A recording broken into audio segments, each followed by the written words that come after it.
Today it's my great pleasure to talk with Dr. Mayowa Owolabi about strategies for reducing the global burden of stroke and other neurological disorders. Mayowa, he's Dean of the Faculty of Clinical Sciences and Director of the Center for Genomic and Precision Medicine at the University of Ibadan in Nigeria. He's a member of the Nigerian Academy of Sciences and a co-founder of the Nigerian Federation for Neurorehabilitation. He's also involved in a lot of different efforts in the kind of realms of epidemiology, demographics, and so on. And of course, he's in Africa, where it's a very diverse continent and a lot of potential for uncovering new insights into neurological disorders. At least I think it is. So welcome, Mayowa. Yes, you're most welcome. Thank you so very much for the opportunity to be part of this. And thank you also for, describing what drives me really, the passion to reduce the burden of stroke and other neurological conditions across the globe. Yeah. Thank you so very much. And you, now, were your parents in the medical field, or how did you end up going into medicine? Yeah, thank you very much. It's a very funny story, but just before then, let me just quickly mention that I was immediate past dean of the Faculty of Clinical Sciences. Uh, you know, uh, Now, medicine, initially, the first thing that I really loved, my first love was actually science. That's the truth. When my father was a teacher and my mother was like a housewife, you know, uh, who was a very, very loving, sacrificing woman who made sure that I had all the environment that I needed to excel in my studies. I'm talking about my mother. She's late now. She would give anything to make sure that I had everything that I needed to succeed in my studies. Uh, I was born 10 years after my elder brother. So I go, and I was the last born, male born, for my father. So now my father is a teacher, or was a teacher. He's also is late as well. And one of the things that I knew that he valued most was knowledge. So we used to have a lot of books. He has a library, so to speak. Reader's Digest, encyclopedia, all of those things. So I was a bookworm. I was called a bookworm by everybody when I was growing up, my siblings, everybody. So I really got fascinated by some of the books which my dad had, which some of them had the biographies of famous scientists, how science revolutionized the world, so many discoveries, so many people, Leonardo da Vinci, Avogadro. So I got fascinated about science and the power and potency of science, and I just loved knowledge and just wanted to be a scientist. Now, when it came to deciding whether to be a physician or which field was I going to go into, originally, I actually wanted to go into computer science because I felt I was already thinking at that time, and that was in the early 90s and late 80s.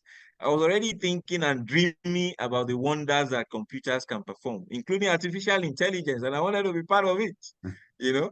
But yes, but my brother said, look, it's better to be a doctor. You're going to we'll have more impact in human life and all of that directly. Okay, I said, yes, okay, fine, it's good. I will do that. And of course, naturally, you then know why I'm a neurologist, because that's the only place where computer science and medicine converges, is in the neurology. I mean, it's in neurology, which is like, sometimes when I teach medical students, I tell them that the brain is like an internet on its own, because each neuron has about at least 1,000 connections, and you carry about 10 raised to power 11 neurons, you know? And so you have like 10 raised to the power 13 connections. Yeah. And so it's like you're carrying the internet to be able to function as a human being. And it is a configuration of those connections, which we now call connectome, that stores information about our personality, our behavior, our memory, executive functions, and things like that. So the brain is extremely fascinating to me. And so that is why I'm a neurologist. And it also unifies my passion for science, my passion for computer science, with my passion for saving human lives, prolonging lives, and making people live better. And you you went to medical school in Berlin, is that right? Yes, but of course, my medical school was initially in Nigeria. Ah, So I mean, yeah, but my first degree was in Nigeria. And even part of my residency in neurology was also in Nigeria. ah, So University of Ibadan, which is the premier medical school uh, in Nigeria, the first university in Nigeria, and also the first medical school since it was founded in 1948. Actually, this year is the 75th anniversary of the University of Ibadan. And coincidentally, I got awarded the fifth ever Doctor of Science degree of the university, on the 75th anniversary of the university. So University of Ibadan, yeah, laid the foundation for my medical education, including my earlier tutelage in neurology. But then through the DAD scholarship, I then went to Germany and did my doctorate in three universities, Free University, Humboldt University, and Charité I see. University in neuro rehabilitation. I see. I see. Okay. Good. And so one of your main interests is stroke, but you're also interested in other neurological disorders. Let's start out with stroke. You had a nice review article in 2021 in Nature Reviews Neurology on stroke in Africa. And Yes. can you talk first a little bit about the demographics and then epidemiology of stroke? Africa, it's highly varied from South Africa up to the upper ones. Yeah. Uh, so can Yeah. you just kind of give a general sense to listeners about the issue of stroke? And it's like Nigeria is much of it is now urbanized, Yeah. and that's kind of happening in other places. But on the other hand, there's other places where it's more rural. Go Yeah. ahead. Yeah. Absolutely. So Africa, I will start by saying that is the continent of the future, if not the continents of now. And the reason is that the demographics in terms of age structure, unlike the inverted pyramids that we're already seeing playing out in Europe, in the Americas, what you have is a population pyramid with a very wide base. And the mean age of the African population is about 18, 19 years. Wow. Even though life expectancy is also not that fantastic in many African countries, it's about 50 something years, it keeps improving. So you can see that Africa is the youngest continent, even though uh, anthropologically we can say Africa is the oldest continent and the cradle of mankind and the cradle of civilization.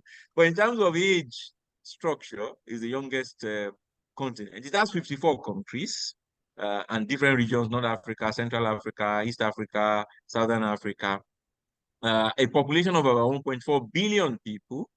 Now, in terms of stroke, the burden of stroke, maybe let me just give a very little background about hypertension in Africa.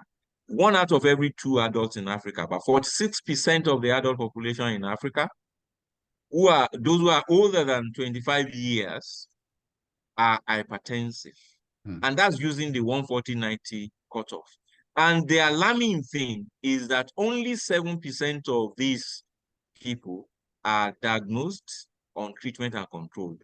The vast majority, 93%, are not controlled. So little wonder that when you combine these with other emerging risk factors like dyslipidemia, which is the second strongest risk factor for stroke, in terms of population attributable risks.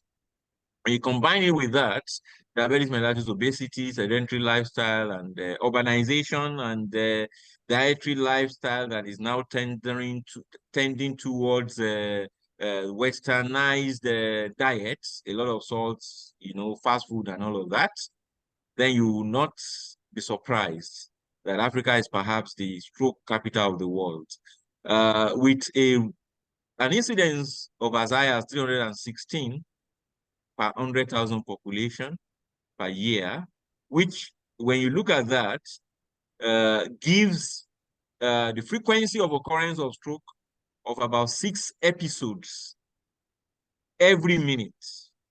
6 Africans develop a stroke every minute. And every minute, 1 Nigerian develops a stroke. And that's because Nigeria is the largest African country with a population of, that is tending towards 250 million, almost 1 out of every 5 or 6 Africans is a Nigerian. So stroke is a huge body.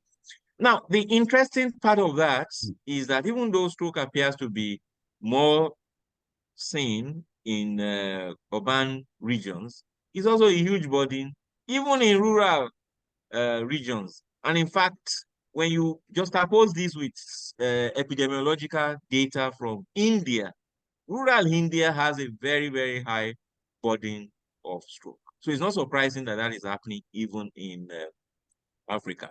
Now, when you talk about gold standard studies for stroke burden, I can say that the strongest one so far recently was the one done in Tanzania, High district, as well as Dar es Salaam district in Tanzania. That was in 2006, thereabouts.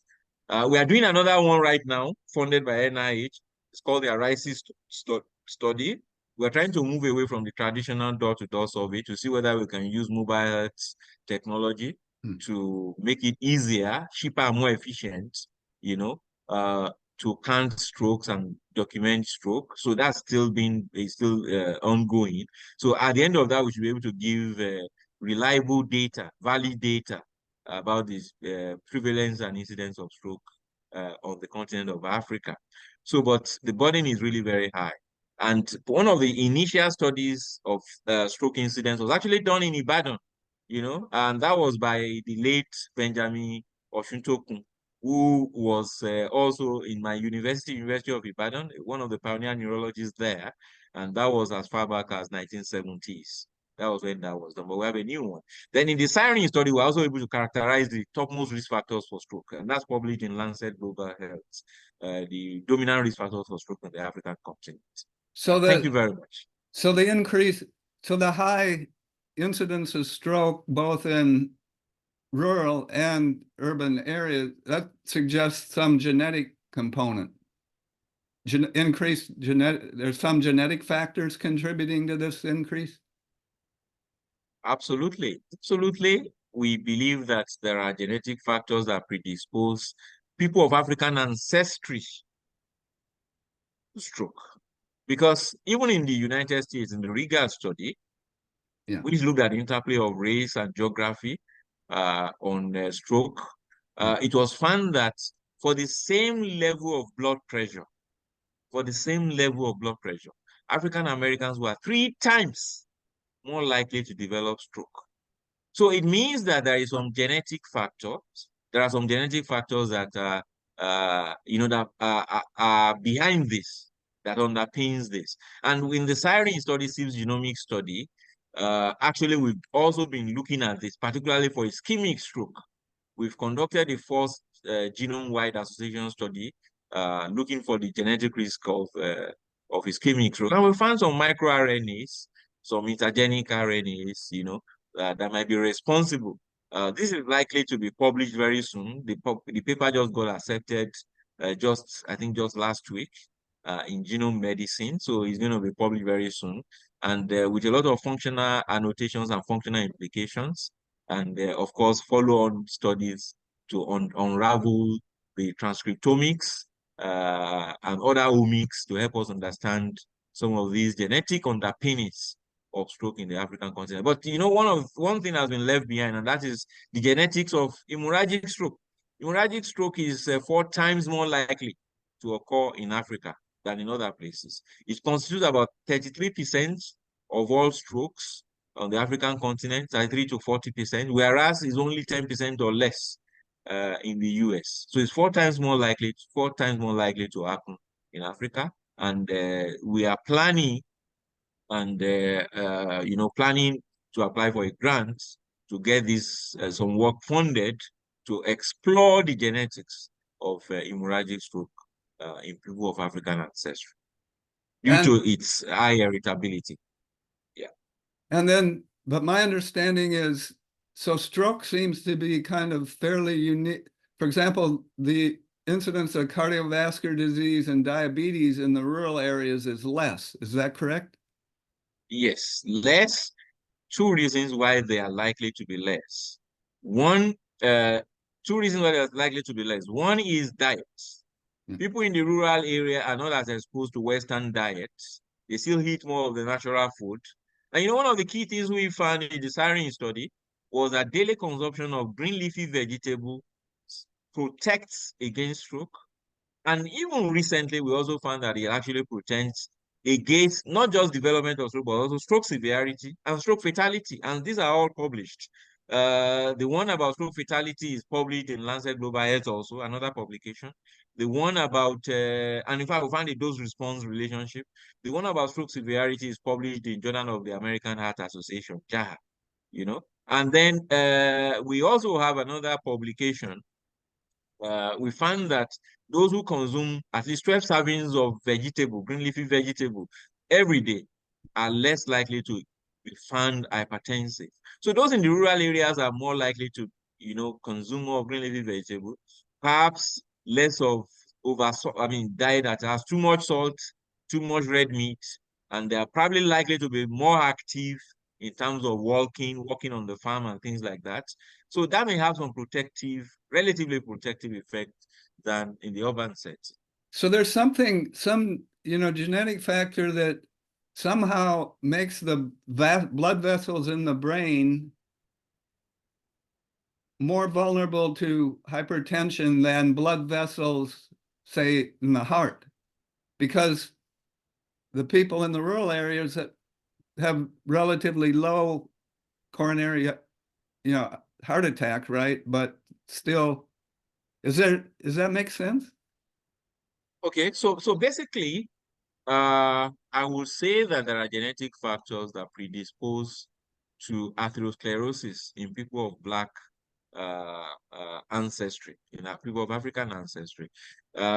Maybe even more so for small vessel disease, than for large arteries. I see. And that, of course, includes the brain, the vascular bed of the brain.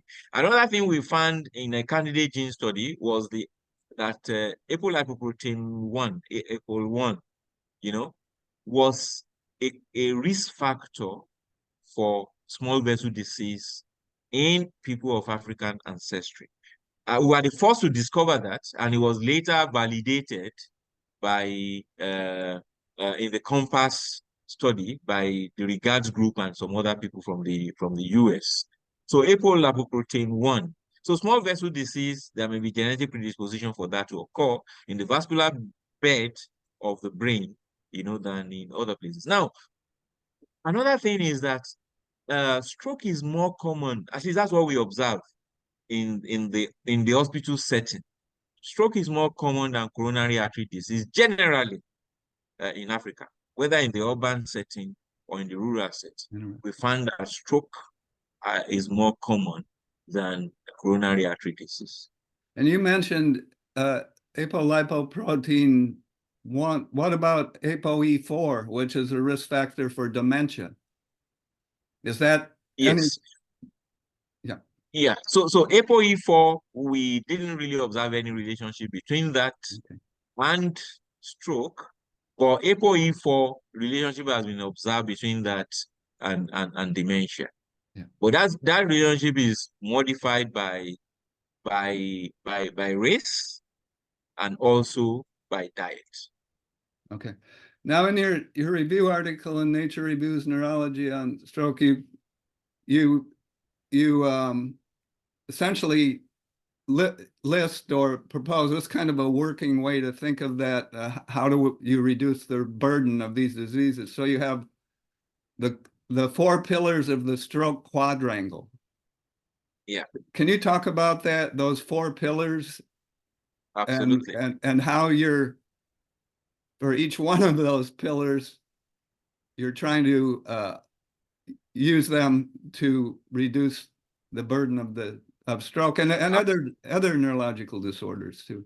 Absolutely, absolutely. So the idea of the stroke quadrangle came to my mind, came to the fore, actually as far back as 2011, when I was invited to write an article on the burden of stroke in Africa, taming the burden of stroke in Africa.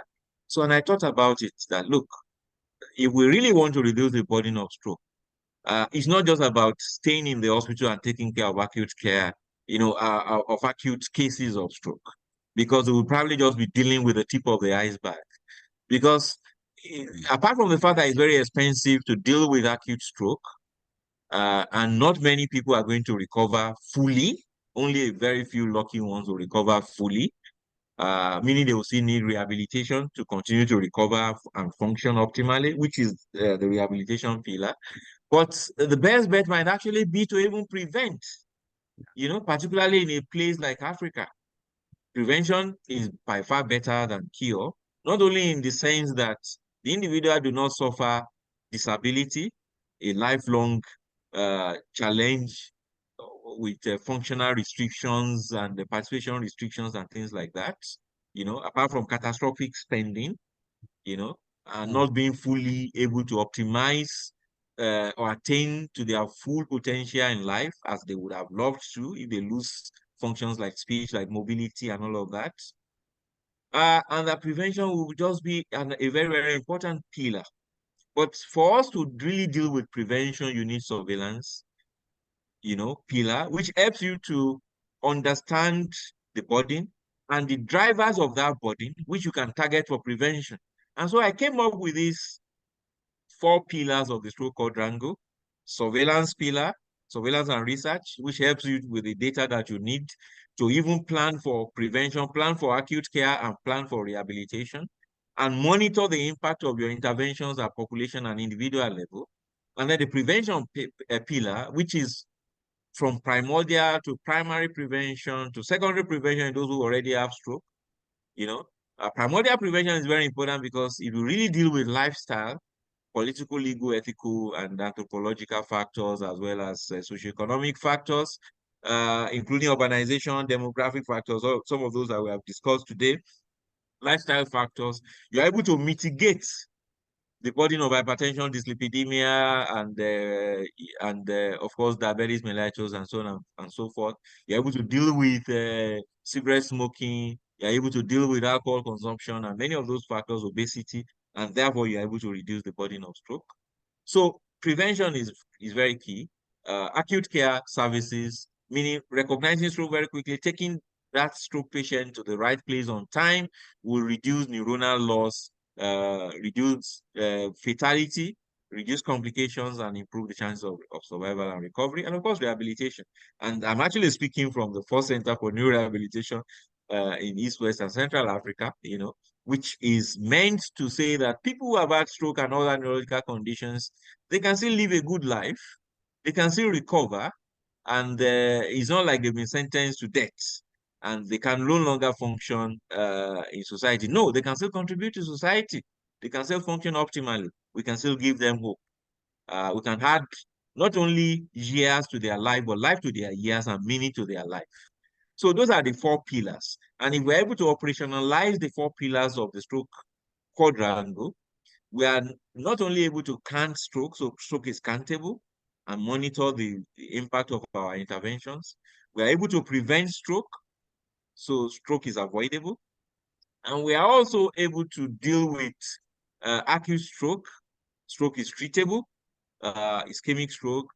Not only thrombolytic therapy, stroke unit can do a lot a lot of people can be, made to survive and live a good life after stroke, even without mobility therapy, when you have a good stroke unit. And of course, stroke is beatable. People can recover and regain not only their lives, but their livelihood, and restore meaning to life through rehabilitation. So those are the four pillars, which if operationalized, we can actually reduce the DALYs, we can reduce the fatalities, we can reduce the incidence, we can reduce the prevalence of stroke, not only in Africa, but elsewhere. And that was why, and also these four pillars of the quadrangle can be applied to all other neurological conditions. And that's why we came up with the concept of the neurological quadrangle. And in the Lancet Commission for Stroke, which I met a young, passionate gentleman uh, uh, who was working at the WHO at that time, Walter Johnson. I got an award that took me to Geneva for something else, Young Physician Leader, International Academy, Inter-Academy Panel. So I was invited to Geneva and I was attending the World Health Assembly. And then I got a call serendipitously from Walter Johnson, who is a neurosurgeon and was working in the surgery section of the WHO, but was interested in stroke and was alarmed that stroke, being the second leading cause of death globally, was not receiving the needed attention. There was no desk dedicated to stroke in the WHO, even right now as we speak, you know. So he was concerned. And so we said, oh, we could approach the Lancet for a Lancet commission. And so the two of us approached the Lancet, and we got this commission, and then we invited other people to join. But it was a very long journey, 6-7 year journey, which then eventually produced the pragmatic solutions to reduce the global burden of stroke. We worked with the GBD, we worked with so many other people. We had 322 commissioners from 84 countries. We did some situational analysis, and our final publication, which was launched at the 200-year anniversary of the Lancet, and also launched at the last World Stroke Congress, produced about 50 pages of recommendations across these four pillars. But in addition to that, almost 200 pages of recommendations in the supplementary material. Very detailed recommendations that looked at the implementation pathways for each of the recommendations and scenarios and context across different countries across the globe, across the four pillars. So then from a practical standpoint, did you start by working to implement and kind of work out the bugs of these four pillars in Nigeria and then spread across Africa? Or are you trying to simultaneously coordinate or maybe doing both, coordinate efforts throughout Africa? Yes. So absolutely. So apart from getting these pragmatic solutions launched, which is actually for the entire globe, not just for Africa, we did it. We had 84 countries across all the continents, 6 WHO regions and all of that. And we will keep working on making sure this is implemented, and we will have another commission to review this in the coming years. So the implementation is going to be across the globe. So, and then this, apart from it being launched in the World Stroke Congress, we plan to launch it also at the International Stroke Congress in the US, in Phoenix, and also at the European Stroke Congress 2024 is going to be launched also in Europe next year. But in Africa, we launched it as part of the African Stroke Organization Conference, which held in November. By the way, I co-founded the African Stroke Organization, so we launched it. So the implementation is already starting. One of the cardinal things we felt we needed to do was to prioritize hypertension control, hypertension detection, and hypertension control, because that is going to help in terms of prevention. So we are working within that space with the World Hypertension League, with the International Society of Hypertension, with the World Health Organization. In fact, we had a very big conference earlier this year.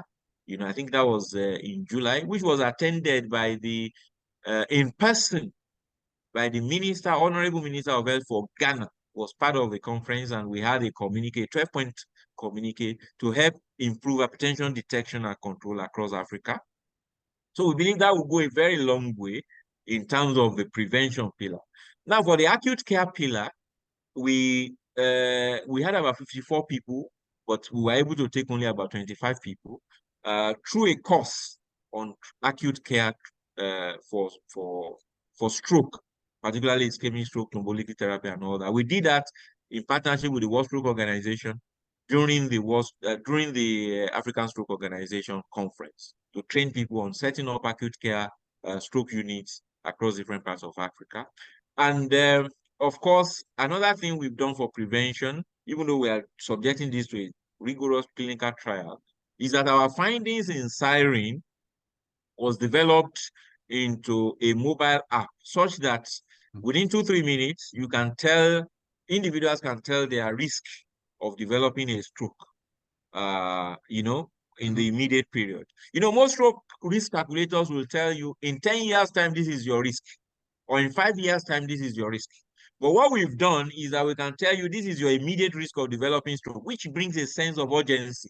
In fact, when we did a field work to find out what people would like to know, would you like to know your risk of stroke in 10 years, or would you like to know your risk of stroke right now?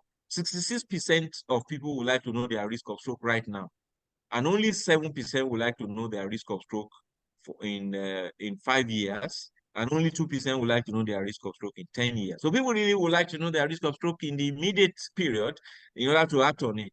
So apart from that, we also have a stroke educational video to motivate people about their individual risk for stroke and what they need to do, to reduce that risk by exercising, by consuming green leafy vegetable, by, if they're hypertensive, getting that treated, if they're diabetic, screening, getting that treated and controlled, if they have dyslipidemia, dealing with that, maintaining a healthy body weight and things like that.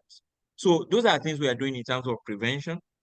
In terms of surveillance, like I said, we are trying to use mobile health, a stroke information and surveillance system, SISS, including a stroke alert system and a stroke finding system, which we are setting up under the ARISIS system, which is both urban and rural, in Nigeria. So hopefully that if that succeeds, that can be used across Africa. So for the surveillance, we're using the ARISIS project to see how that can be done using mobile health. For prevention, we are through the Achieve ecosystem, we are trying to see how we can improve hypertension control. And we are introducing mobile phone apps and videos which can be shared on social media for prevention across Africa.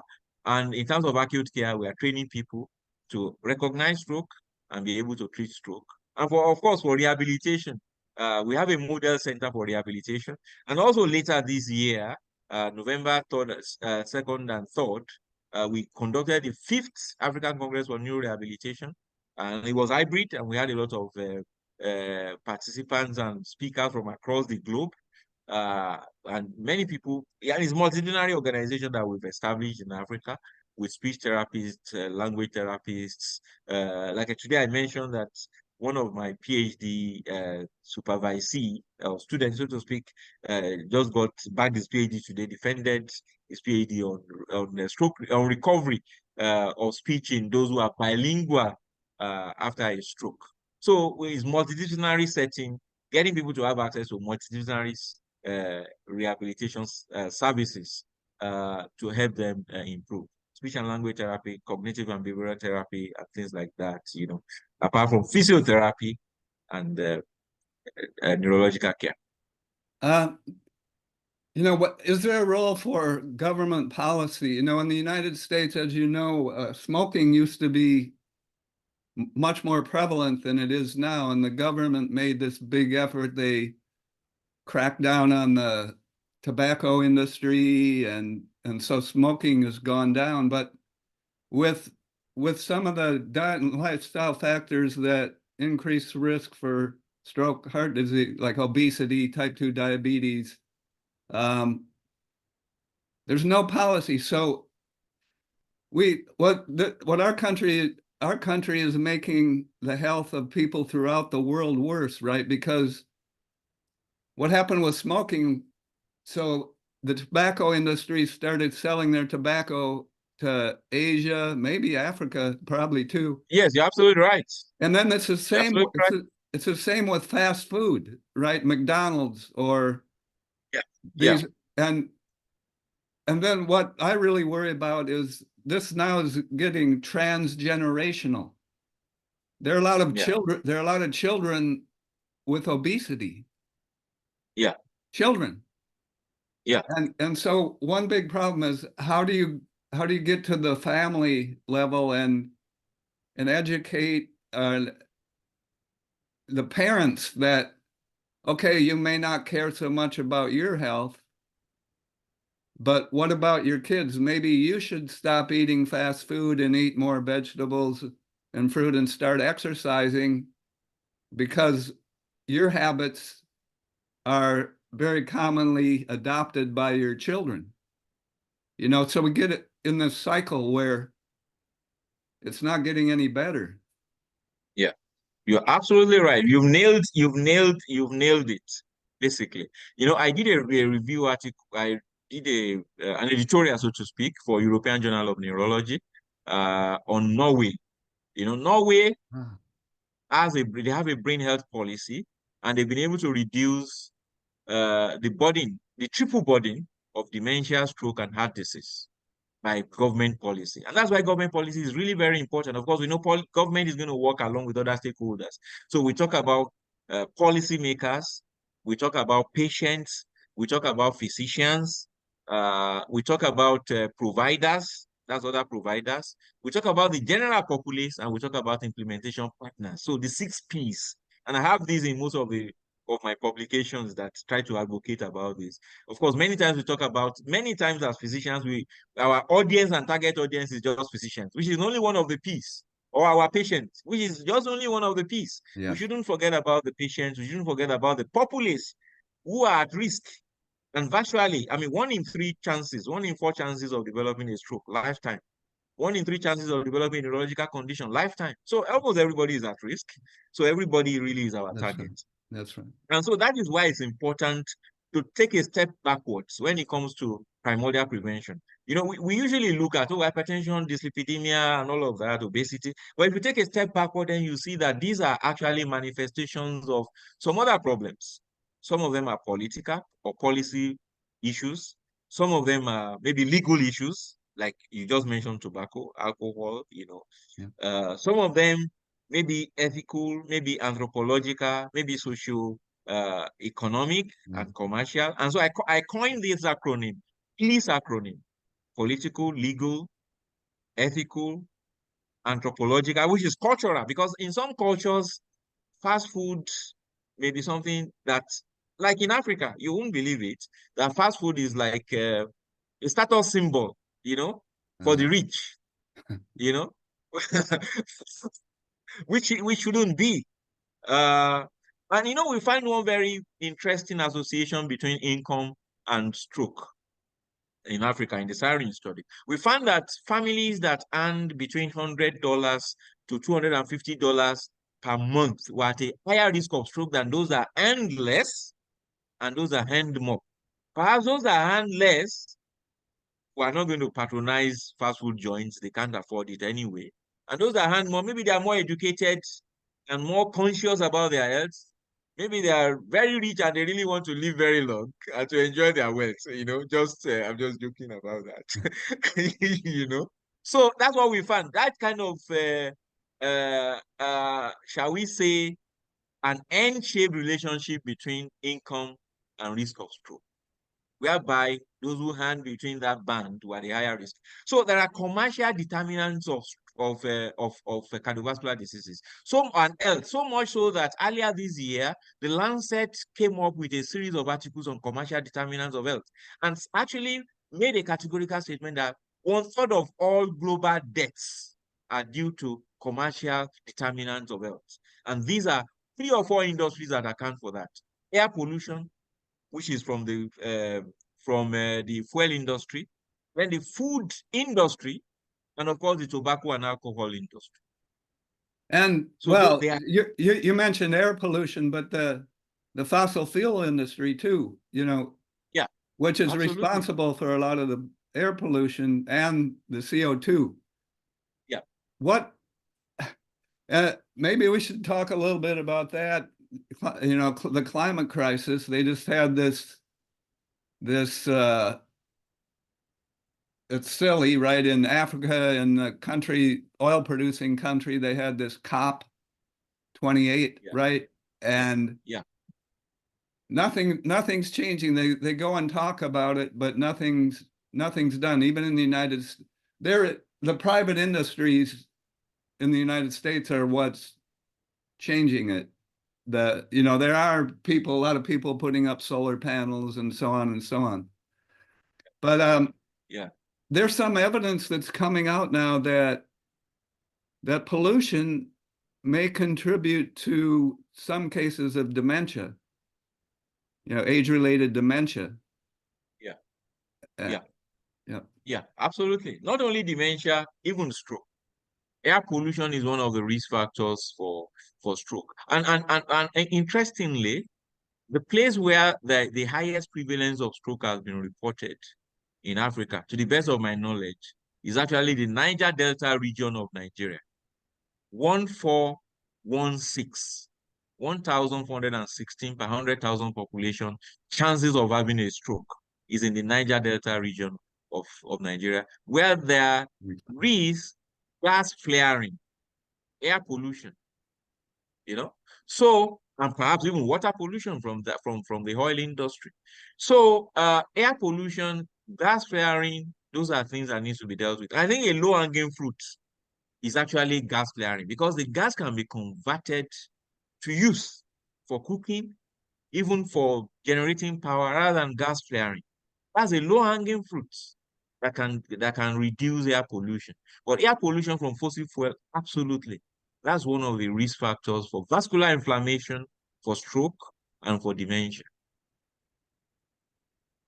Okay. So you mentioned early on the demographics that Africa is the youngest continent, right? And stroke, dementia, Parkinson's disease, aging is generally the major risk factor. So I imagine that there's a urban-rural difference in the age. In other words, people are probably living longer in the urban areas, so people are living older. Is that right or not? Not exactly. Oh, Because people in the rural settings too are also living longer, because at least in terms of cardiovascular diseases, they are less likely, to be exposed to the risk factors for cardiovascular disease. In fact, recently, I was in South Africa and I learned that there were some unacculturated people, so to speak, yeah. who still walk barefooted and all of that. And none of them is hypertensive, And in fact, when I was doing my MD thesis, I compared stroke patients in Berlin with stroke patients in Ibadan, Nigeria, Berlin, Germany, stroke patients in Berlin. And at that time, dyslipidemia the prevalence of dyslipidemia was really very, very low, less than 10%. But that's not the case any longer. Nearly 60% of stroke patients have dyslipidemia now. So things have really changed over time, both in the rural setting as well as the urban setting for Africa. So coming back to the question about the other neurological conditions beyond stroke. Of course, stroke in the young, we have a lot of people with stroke in young age, at a young age in Africa. And one of the main drivers for that is hypertension. And in fact, young Africans, hemorrhagic stroke is much more common in young Africans. 52% of stroke in young Africans who are younger than 50 years, 52% is hemorrhagic stroke. And most of this is due to hypertension. So stroke still occurs, even though we know age is the strongest non-modifiable risk factor for stroke. Yes, but hypertension, uncontrolled hypertension, is very common in the young. in Africa nowadays, middle-aged young people, and so stroke is still a huge burden. Now, as for dementia, as life expectancy improves, as for Parkinson's disease, as life expectancy improves, the burden also continues to increase for both dementia as well as Parkinson's disease. And vascular risk factors are also risk factors, as we know, for dementia. And for Parkinson's disease, many things have been attributed, like pesticides, herbicides, heavy metal, air pollution, and so on and so forth. Is there a lot of pesticide use in Africa? Yes, Yeah. yes. I think some of the farmers use this. Some of the farmers use And do you this. know if they're using the like paraquat and some of the ones that are linked to the Parkinson's? Yes, I think some of those are still being used, even though I think over time that may change, but I think some of those are still being used. Now, what about access to healthcare and medicines? I mean, hypertension is something that there's very effective drugs to Yes. keep blood pressure down. Yeah. Yeah. Yeah. So that's a major challenge, which is why I mentioned that 93% of people who are hypertensive are either not diagnosed at all, or they are diagnosed on treatment, not controlled, or in fact, they are not on treatment at all. And so the reason why this happens is, first of all, many people are not very familiar, with the fact that they are supposed to check for their blood pressure. I mean, to check their blood pressure and know whether they're hypertensive. They always believe maybe, oh, somebody else may have hypertension, but not me, So they don't check. And because hypertension, I don't know, maybe because of genetic predisposition, tends to occur even at a younger age in Africa. So it's important for people, even at a younger age. Like I said, those who are 25 years and above, 46% are likely to be hypertensive. So it's important to make sure that primary healthcare centers are able to check people, check their blood pressure, even when they come for other reasons, when they have other clinic visits, but even ordinarily speaking, in social gatherings, in different settings, whenever there is the opportunity, blood pressure should be measured. Now, and when hypertension is diagnosed, that's just the starting point. It has to be treated. Now, there are issues about cost of treatment and all of that. But if the medications are subsidized, the pharmaceutical companies are likely to even make more money because of the population and the demand, the large demand, which is in millions and millions of people. On the African continent, certainly hundreds of millions of people are hypertensive. Between 250 to 300 million people are hypertensive, or even more. So the pharmaceutical companies have a very large market. So even if they don't sell at a very high cost, they can still make a lot of profit. The other thing is educating people that hypertension is not like malaria, whereby when you treat it for 3 days and your blood pressure is normal, then you are fine. No, you have to take the treatment for life. So that's something we need to educate people about. We look forward to the time when synthetic biology may be able to develop a cure. And that's why I'm into genomics as well. May be able to develop a cure, meaning that you give a shot of a drug, maybe one of these new RNA drug that modify RNA, synthetic biologics, that works through CRISPR technology and all of that. Which if you give an injection, it may work for like 6 months, but maybe hopefully over time, maybe it's one injection in a year or one injection in a lifetime. That actually, because it's something that can be done, because we know the factors, both the paracrine and endocrine factors that control blood pressure. We know them. Yeah, that's so true. If we are able to modify them endogenously through genetics, through transcriptomics, it might actually be possible to have a cure for hypertension. And so you have a once in a lifetime treatment that then doesn't talk about adherence and all of that. And then we're able to save a lot of lives. So, but before that happens, educating people that they need to take their medication, they need to monitor their blood pressure from time to time. They also need to look out for end organ damage, prevent end organ damage, and monitor this. Those are all very, very, very important things that that should be done. And So they need to get exercise and maybe even intermittent fasting. absolutely, intermittent fasting, exercise, weight reduction, these on their own, and even green leafy vegetable, even without medications for mild cases, may actually reverse or almost cure the hypertension. But even in other cases, not only does it improve hypertension control or blood pressure control, it also mitigates the complications of hypertension like stroke, like heart attack, like heart failure, like kidney disorder, kidney failure, and all of Yeah. that.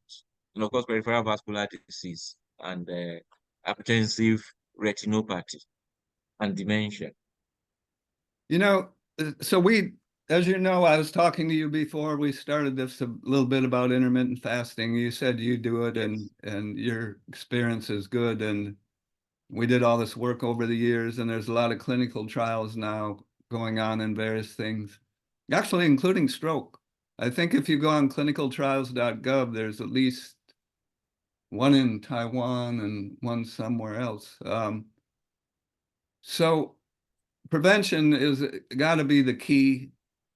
With stroke or traumatic brain injury, by the time you can do a treatment, there's already a lot of damage, right? Yeah, which may not be reversible. Exactly. There's this thinking of, well, maybe you can get other, you know, other neurons and other neural circuits adjacent to the damaged ones to somehow replace them, or use Yeah, stem true. Yeah, cells and yeah, yeah, regenerate. But yeah, there have been animal studies like with stem cell transplantation, or you can even do the IPS, the induced pluripotent stem cells, and convert them to human neurons. So I guess, but so far the animal studies haven't been very positive with this transplantation of neural stem cells. So I think prevention's got to be the key. And absolutely. and you're at the forefront of that, because it's a huge problem that requires first getting so many different people in different areas on board with initiatives, throughout academia, clinical, healthcare systems, education systems, you know, tr teaching in school. And then in my mind, the big thing is getting parents.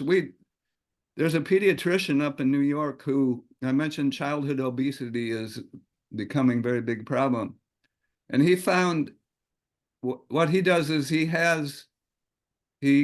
kind of counsels the parents of the child, and tells them, okay, there's evidence if you get your child to take in less calories, including maybe by doing intermittent fasting, eating a healthier diet, but you have to do it yourself. And so he gets the parents, he's had some success in getting the parents to change their eating habits, do intermittent fasting, and then get the child doing the same thing, because he's living with the parents. Yeah, And it's kind of hard to tell your child that you're going to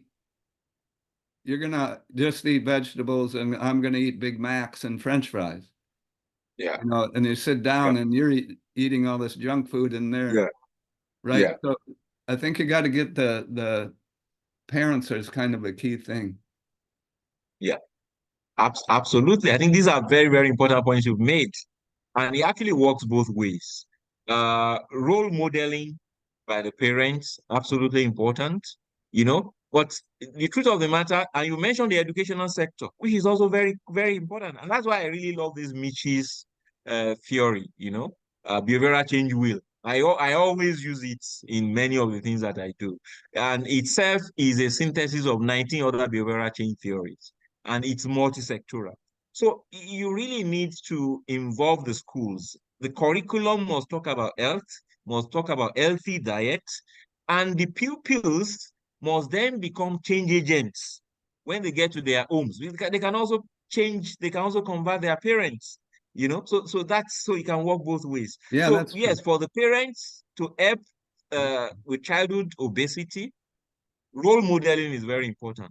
Now, why did stem cell not work? It's not surprising, because I mean, it's not surprising at all. It's because, and that is why brain transplant would not also work. Like I tell people, I say, look, we can change, we can even grow organs over time. With synthetic biology, you probably can make a heart, you can make a kidney, you can do many things using stem cell and regenerative medicine, and that's going to keep improving and getting better over time. But one thing we can't really do is make another brain. If you make another brain, are you going to also put those memories there? It's like changing your phone. If you change your phone to another phone and it doesn't have the contact details and all of the things that you stored there, Yeah, it's just not, it doesn't reflect your personality, yeah, you know? yeah. So it's just going to be like a clean slate, which is not what we have or who we are. And so that's why brain transfer can really work. So putting new cells there is not just the answer, because the truth of the matter is that, like I mentioned when we started, the brain itself is like an internet. And the personality, the memory, the behavior, our executive functions, they are all stored in the configurations of the neurons, the neuronal networks, their configurations. So if you put new stem cells there, are they going to have exactly the same connections, the same length, and the same synaptic network as the ones that No. were eliminated by stroke or by dementia? No. And that is why that's not going to work. In fact, in instances where they have worked, is because they produce neurotransmitters, or they produce some chemicals which facilitated neuroplasticity. Not because they worked because they were there themselves. Not really. Yeah. Not quite. And that is why prevention is still the key, as much as possible. Yeah. And Understanding and then preventing, at least for us. unlike Yeah. computers or cell phones, we cannot back up our brain. Yeah. Right. That is at least as of today, Yeah. because our memories are stored in biological substrates, Yeah. so to speak. Maybe over time we might be able to decode those, just like we are able to decode the genetic code. Maybe over time we'll be able to decode those and put them in computer formats, in hard drives and things like that. But as of today, we can't do that.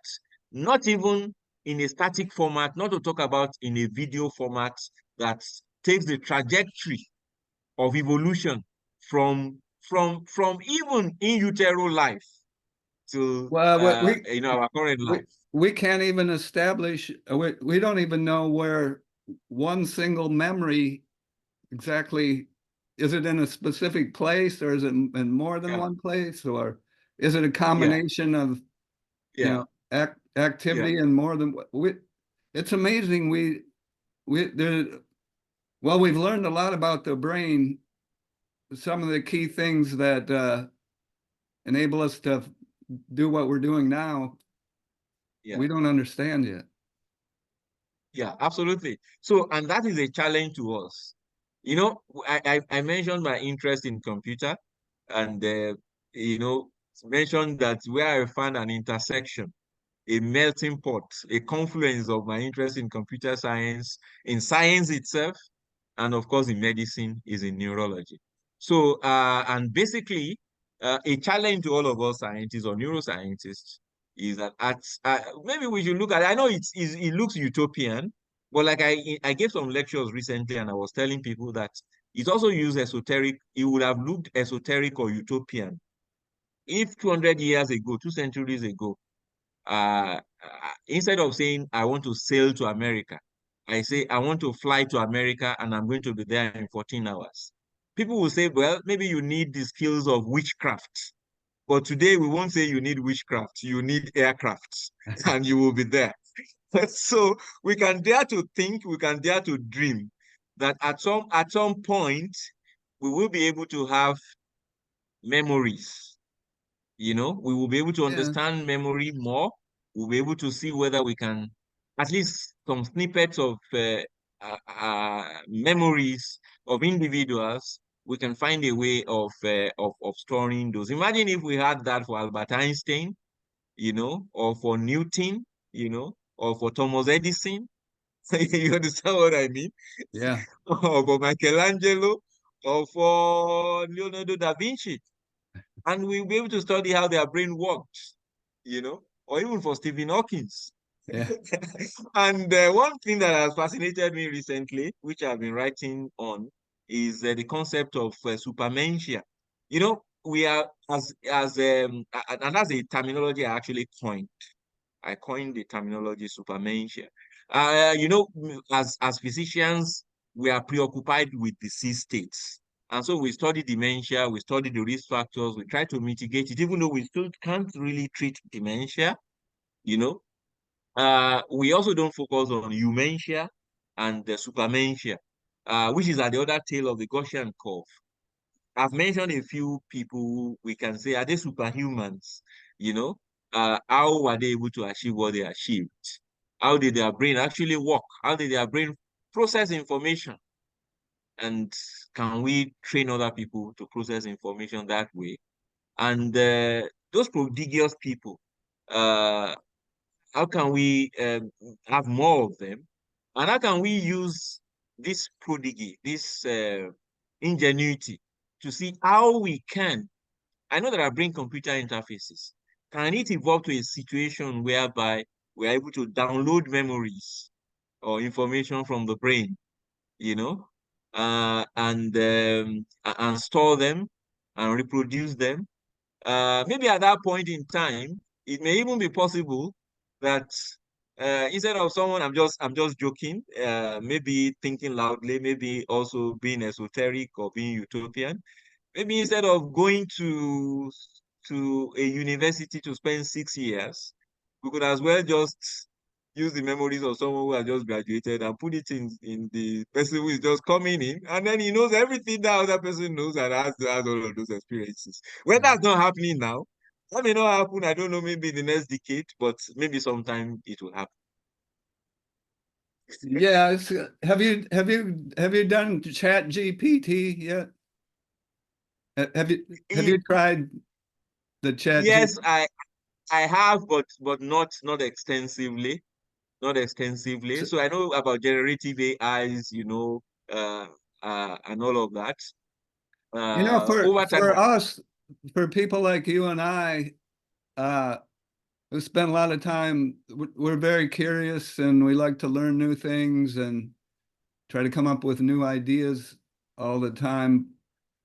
But so if AI develops so that a lot of jobs that are now people do that computers can do without people, then we're going to need most people to be doing like science type things, or it seems like to me.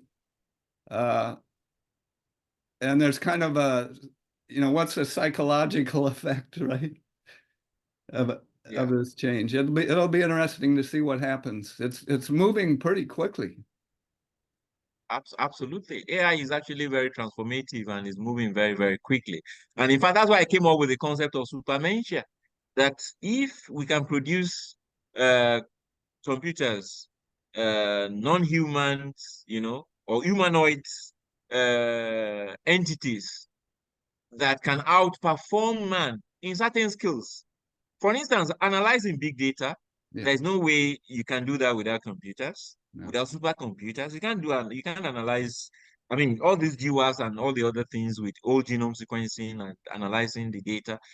There's no way you can do that without using computers. yeah, So if we can do that, why can't we also study supermentia? Why can't we see how we can enhance human intelligence and improve human intelligence? yeah, So now the other part of it is that, yes, and that is one other thing that I know it is very daring to talk about, but which I've dared to mention, is that spirituality is still very important. It's still part of the human being.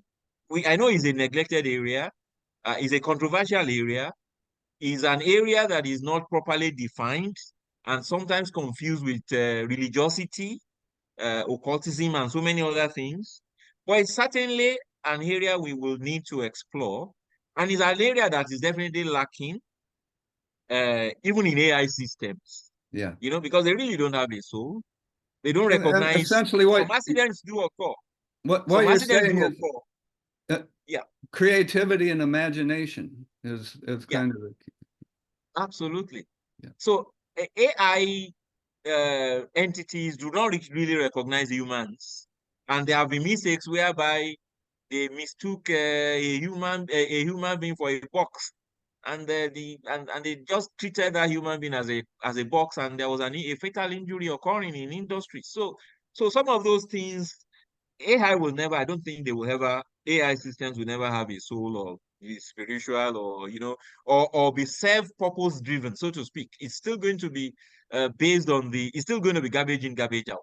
However sophisticated an AI system or entity is, even though we know that they're able to learn and all of that. And, you know, so yes, AI has come on board, but there are still certain things, they still require oversight from human beings, so to speak. Even though the number of human beings doing the oversight may be less over time, and so man can then aspire to maybe the peak of the Maslow's pyramid, whereby we are no longer just talking about food security, Yeah.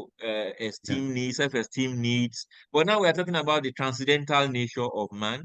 We're then talking about creativity, you know, uh, and we're talking about things like spirituality and all of that, the essence and purpose of life, and there's so many other things which in the past we have not been dealing with, Yeah. including what we just mentioned.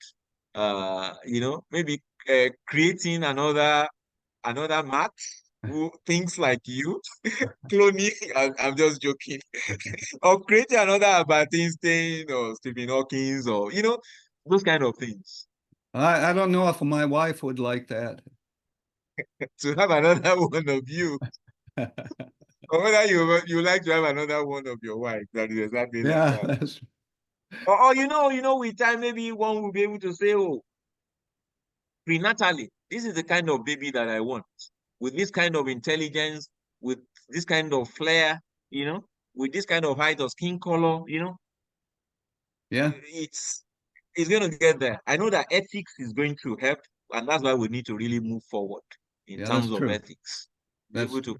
to uh and even for AI as well, Yeah, to be able yeah, to regulate these things to ensure that it is used for ultimate and infinite good. We know this has a power for infinite good as well as infinite disaster, yeah. so that it That's is used for the one infinite good. the one thing we don't want to have computers mimic is evil, Yeah, because there's absolutely. still people in this world who have bad intentions and cause a lot of trouble.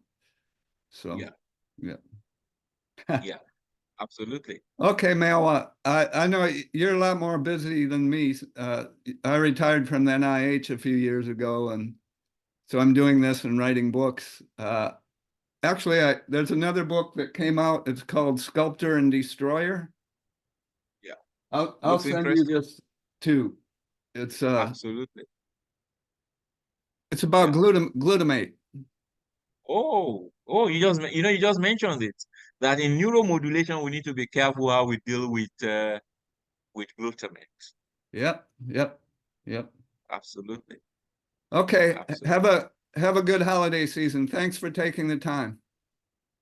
Thank you so very much. You made my day. Okay. Thank you so Well, much. Thank you so much. hopefully your PhD student was more important. Yeah, you know what happened? As we were speaking, my PhD student actually entered the office. So I already mentioned, when I was discussing today, just before. want you to Congratulations. to them. Congratulations. Yeah. Yeah. Can you just 1 minute about your PhD project? What your PhD project was on? Go ahead.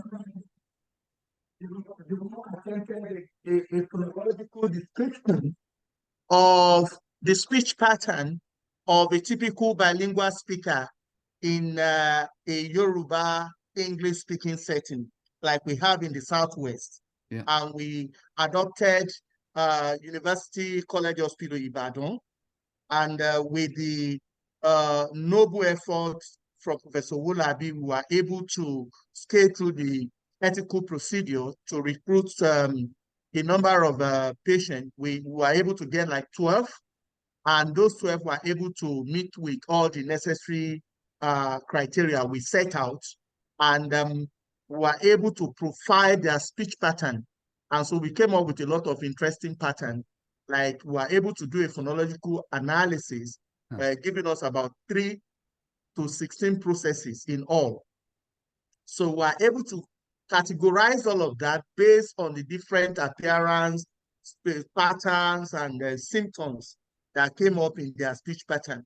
And so we're able to make some generalization about them, which can be useful in clinical trial, and at least to assist those who are really in that kind of condition. We can make a lot of prediction about their pattern of speech and how they can recover. And they begin to suggest some of the culturally related concepts. We call it ecologically valid approach to assisting those who are having speech deficits and who have stroke. And it's really going to add a lot of value to neuro rehabilitation. So I have 2 questions. Excellent. The first Okay, is, sir. did your inclusion and exclusion criteria make it so that you were only working with people who had damage to brain regions known to be involved in language? Or that's for his first question. Absolutely. Absolutely. The patients that were recruited have their MRI and some brain scan that actually certify their true condition before we can categorize them as Broca's aphasic, because we are dealing with non-fluent aphasia. And so we are able to follow the necessary medical procedure for their recruitment. Yeah. Then the second question is, in patients with dementia, at least in early dementia, sometimes it's easier to get them to communicate if they actually sing. They put the words to music. Absolutely, sir. Absolutely, because we also introduced the melodic intonational therapy as one of the very viable modality for assisting patients with that kind of condition. And it works. So most of them, they find it very difficult to talk. But when we treat them to different kind of local music, they dance, they clap. When they bring their relatives, they are so, willing to participate. I have a third question. Where are you going now? And can you do a trial of intermittent fasting in post-stroke patients? I will need the support of Professor Owolabi to be able to take it further. For whatever we have to do now, I will need his mentoring. I will need his guidance and support to be able to take it beyond this stage. Okay. Okay, thanks. Very much. So I think we probably plan a bigger, maybe clinical trial, of the intervention he has developed in those who have aphasia. And of course, the intermittent fasting is something that is very important, which I think is not only important for primary prevention, but it's probably important for primordial prevention and in fact also secondary prevention. So it's something that I'll be interested in exploring. Okay. All right. Absolutely. Thanks for taking the time. Nice to meet you. Bye. Thank you very much. So great talking to you. So Bye. Merry Christmas in advance.